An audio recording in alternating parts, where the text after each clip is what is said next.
اللہ اکبر. اس حدیث کو تو جتنی بار پڑھا ایمان ہی تازہ ہوا. آج کل دنیا میں ایک بڑا ٹرینڈ ہے کہ کسی مشہور شخصیت سے ملاقات ہو جائے. ملاقات ہوتی ہے تو بندہ فخر محسوس کرتا ہے.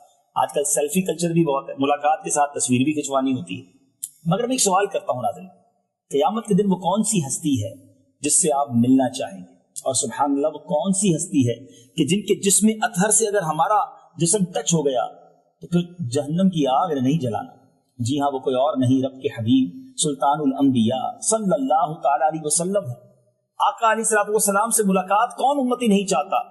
رسول اللہ صلی اللہ تعالی علیہ وسلم نے فرمایا, من صلی علی فی یوم 50 مرتن صافحتہ یوم القیامہ.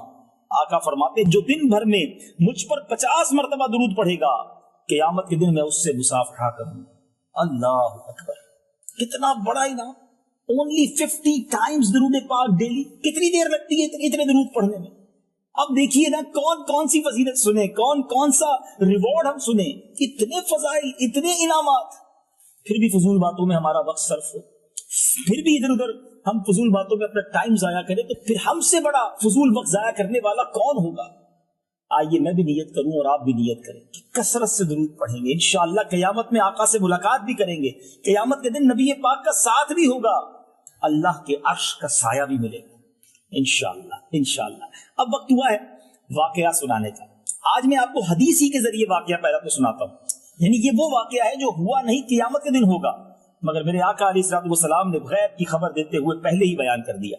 حضرت عبداللہ بن عمر رضی اللہ تعالیٰ عنہما سے مروی ہے کہ رسول اللہ صلی اللہ تعالیٰ علیہ وسلم نے ارشاد فرمایا, قیامت کے دن حضرت آدم علیہ السلام عرش کے قریب وسیع میدان میں ٹھہرے ہوئے ہوں گے. آپ پر 2 سبز کپڑے ہوں گے. اپنی اولاد میں سے ہر اس شخص کو دیکھ رہے ہوں گے جو جنت میں جا رہا ہوگا, اور اپنی اولاد میں سے اسے بھی دیکھ رہے ہوں گے جو دوزخ میں جا رہا ہوگا. اسی اسنا میں آدم علیہ السلام سرکار دو عالم صلی اللہ علیہ وسلم کی ایک امتی کو دوزخ میں جاتا ہوا دیکھیں گے. آدم علیہ السلام پکاریں گے, یا احمد یا احمد. اللہ اکبر. میرے آقا فرماتے ہیں صلی اللہ تعالی علیہ وسلم, میں کہوں گا لبیک اے ابو البشر. آدم علیہ السلام کہیں گے کہ آپ کا ایک امتی دوزخ میں جا رہا ہے. آقا فرماتے پس میں بڑی تیزی کے ساتھ, چستی کے ساتھ فرشتوں کے پیچھے چلوں گا. انہیں کہوں گا, اے میرے رب کے فرشتوں ٹھہرو. وہ کہیں گے کہ ہم تو مقرر کردہ فرشتے, ہم وہی کام کرتے ہیں جس کا ہمیں حکم دیا گیا ہے. تو پیارے آقا علیہ السلام فرماتے ہیں, میں افسردہ ہو جاؤں گا. اپنی داڑھی مبارک کو بائیں ہاتھ سے پکڑ کر عرش کی طرف ہاتھ سے اشارہ کرتے ہوئے کہیں گے, اے میرے پروردگار, کیا تو نے مجھ سے وعدہ نہیں فرمایا کہ تو مجھے اپنی امت کے بارے میں رسوا نہ کرے گا؟ عرش سے ندا آئے گی, اے فرشتوں, محمد صلی اللہ علیہ وسلم کی اطاعت کرو اور اسے لوٹا دو. پھر میں اپنی گود سے ایک سفید کاغذ نکالوں گا اور اسے دائیں میزان کے پلڑے میں ڈال دوں گا, اور میں کہوں گا بسم اللہ. پس وہ نیکیوں والا پلڑا بھاری ہو جائے گا, گناہوں والے پلڑے پر نیکیوں والا پلڑا بھاری ہو جائے گا. آواز آئے گی, خوش بخت ہے, سعادت یافتہ ہو گیا ہے اور اس کا میزان بھاری ہو گیا ہے, اسے جنت میں لے جاؤ. وہ بندہ کہے گا, اے میرے پروردگار کے فرشتوں ٹھہرو, میں اس بندے سے بات تو کر لوں جو بڑی کرامت والا ہے. وہ کہے گا, میرے ماں باپ آپ پر فدا, آپ کا چہرہ کتنا حسین ہے, آپ کی شکل کتنی خوبصورت ہے, آپ نے میری لغزشوں کو معاف فرمایا, میرے آنسوؤں پر رحم کیا, آپ کون ہیں؟ اللہ اکبر. نبی پاک علیہ السلام فرمائیں گے, میں تیرا نبی محمد صلی اللہ تعالی علیہ وسلم ہوں, اور یہ تیرا وہ درود ہے جو تو مجھ پر بھیجتا تھا.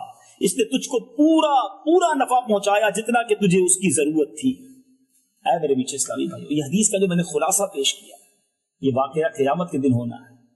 دوزخ کی طرف لے جایا جا رہا ہوگا. ایک بات سمجھنی ہے, کسی کو دوزخ سے بچا لینا بڑی بات ہے, مگر دوزخ سے نکال کر جنت میں ڈال دینا, یہ کتنی بڑی کرم نوازی.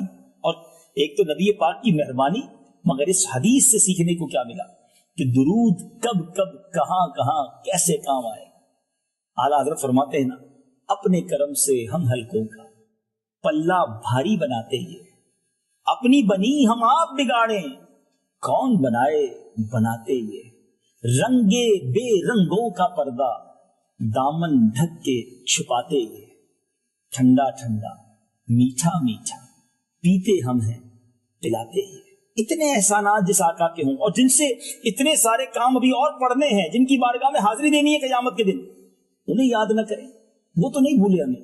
سیدی اعلیٰ حضرت جھنجھوڑتے ہیں، کہتے ہیں جو نہ بھولا ہم غریبوں کو رضا، یاد اس کی اپنی عادت کیجیے۔ جو نہ بھولا ہم غریبوں کو رضا، یاد اس کی اپنی عادت کیجیے۔ الحمدللہ مدنی چینل دیکھتے رہیں گے، اس طرح کے سلسلے دیکھتے رہیں گے، دل میں مزید شوق پیدا ہوگا، مزید درود پڑھتے رہیں گے، دنیا میں بھی خیر مقدر بن جائے گی، آخرت میں بھی چین مقدر بنے گا۔ اللہ مجھے اور آپ کو کثرت کے ساتھ دن رات زیادہ سے زیادہ درود پڑھنے کی توفیق عطا فرمائے۔ ایک اور دعا بھی کرتے ہیں، اللہ ہمیں درود پاک کی مٹھاس بھی عطا کر دے، کاش پڑھتے رہیں تو ذوق بڑھتا رہے، عشق میں اضافہ ہوتا رہے، پڑھیں اور لطف بھی آنے لگ جائے۔ سبحان اللہ سبحان اللہ۔ اللہ کے نیک بندوں کو ذکر الہی میں، درود میں، تلاوت میں، عبادت میں مزہ آتا تھا، شوق بڑھتا تھا۔ ہم تو گناہوں سے لتڑے ہوئے ہیں، ہمارے دلوں پر گناہوں کی تہیں ہیں، عبادت میں دل نہیں لگتا۔ ہم اللہ سے دعا کرتے ہیں کہ مولا درود پاک کی برکت سے ہمارے دلوں کے زنگ کو دور کر اور ہمیں درود پاک کی مٹھاس، درود پاک کی برکت چاشنی نصیب کر، ہم پڑھتے جائیں اور لطف اٹھاتے جائیں، ذکر مصطفیٰ صلی اللہ علیہ وسلم کی برکتیں حاصل کرتے جائیں انشاءاللہ۔ اگلے سلسلے میں کچھ اور احادیث، کچھ اور واقعات اور کچھ اور انشاءاللہ درود پاک لے کر حاضر ہوں گے۔ آخر میں آپ کو ایک درود پاک یاد بھی کروانا، اسکرین پر بھی آپ دیکھیں گے، فضیلت پہلے سن لیتے ہیں۔ ایک دن ایک شخص نبی پاک علیہ الصلوۃ والسلام کی خدمت میں آیا تو پیارے آقا علیہ الصلوۃ والسلام نے اسے اپنے اور صدیق اکبر رضی اللہ تعالیٰ عنہ کے درمیان بٹھا لیا۔ اس سے صحابہ کرام کو تعجب ہوا کہ یہ کون ذی مرتبہ ہے۔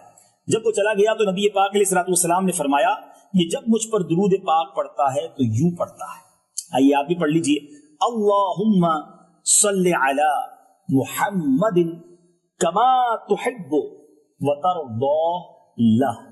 پڑھتے رہیے، فیضان لوٹتے رہیے۔ اللہ مجھے اور آپ کو درود پاک پڑھنے والوں میں شامل فرمائے، کثرت سے درود پڑھنے والوں میں شامل فرمائے، آمین بجاہ نبی رمین صلی اللہ تعالی علیہ وسلم۔ دل کی چمک بڑھائے، صلی علی محمد، ہر درد کی دوا ہے، صلی